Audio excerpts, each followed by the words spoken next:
आज का ड्रग बहुत ही इंटरेस्टिंग ड्रग है क्योंकि ये ड्रग हमने कभी ना कभी लाइफ में कंज्यूम किया है। और अगर कोई हेल्थ केयर प्रोफेशनल देख रहा है तो उसने कभी ना कभी प्रिस्क्राइब किया है, मोस्ट ऑफ द टाइम ये प्रिस्क्राइब किया है फॉर डायरिया, जुलाब की प्रॉब्लम। और हम सबके घर पे कभी ना कभी ये ड्रग पड़ा रहेगा फॉर डायरिया या जुलाब की प्रॉब्लम। कौन सा ये ड्रग है? This drug is known as loperamide. इस ड्रग का नाम है लोपेरामाइड। ये लोपेरामाइड हम बहुत से ट्रैवलर्स डायरिया में भी यूज करते हैं कि अगर हम लोग एक जगह से दूसरे जगह पे जाते हैं तो खाने की हैबिट्स चेंज होती हैं, पानी चेंज होता है, तब उस वजह से जो डायरिया अगर होता है तब उसके ट्रीटमेंट में भी हम लोपेरामाइड यूज कर सकते हैं। तो ये लोपेरामाइड के हमने तो ये बहुत से यूजेस देखे हैं कि हमने कभी ना कभी इसको लाइफ में कंज्यूम किया है या किसी न किसी फिजिशियन ने इसको प्रिस्क्राइब किया है। बट आइए आज इसके ध्यान देते हैं कि इसके मैकेनिज्म और कॉन्ट्राइंडिकेशंस एंड इंडिकेशंस पे ध्यान देते हैं।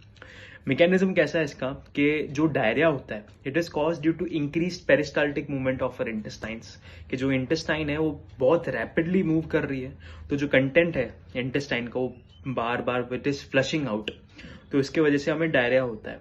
अब लोपेरामाइड क्या काम करता है ना, जो हमारी इंटेस्टाइन की मसल्स है, स्मूथ मसल्स कहते हैं उसे, तो वो रैपिड पेरिस्टाल्सिस हो रहा है तब उसे वो शांत करवाता है बाय एक्टिंग ऑन नर्व्स। ये नर्व्स पे एक्ट करता है, उनको शांत कराता है। It acts just like morphine.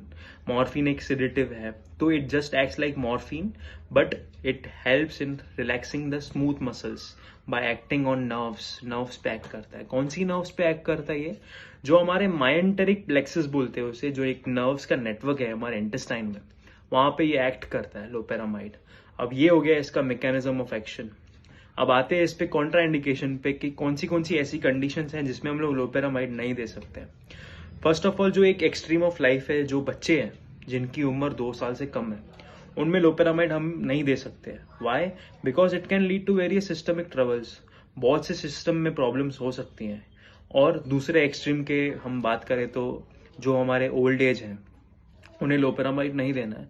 क्यों? क्योंकि लोपेरामाइड के एक स्टडी में पता गया है कि ये जो हमारी हार्ट की रिदम है, साइनस रिदम जिसे कहते हैं, उसको ये अफेक्ट करता है। नॉर्मल जो हार्ट की रिदम होती है उसे वो ये अफेक्ट कर सकता है।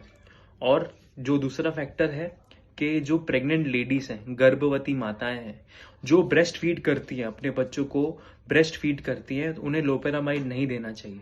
क्यों नहीं देना चाहिए? क्योंकि ये स्टडी में पाया गया है कि loperamide it is excreted through breast milk, कि जो अगर कोई माता लेती है लोपेरामाइड तो वो ब्रेस्ट मिल्क में प्रेजेंट रहेगा, वो बच्चे तक पहुंच सकता है और वो बच्चे को ट्रबल हो सकता है, कुछ तकलीफ हो सकती है न्यूबॉर्न को। तो make sure you are getting aware of all these conditions जिनमें हम लोग लोपेरामाइड नहीं दे सकते।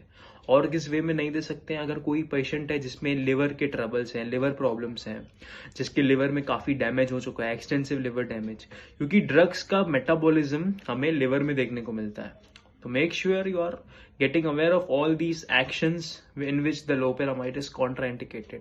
I hope you get knowledge about the drugs which are available without prescription. So make sure you are prescribing or taking drugs with an appropriate knowledge. आपको knowledge होनी चाहिए कि आप कौन सा ड्रग लेते हो, उसके इंडिकेशन क्या है, साइड इफेक्ट्स क्या है और प्रॉपर डोसेज क्या है। Thank you.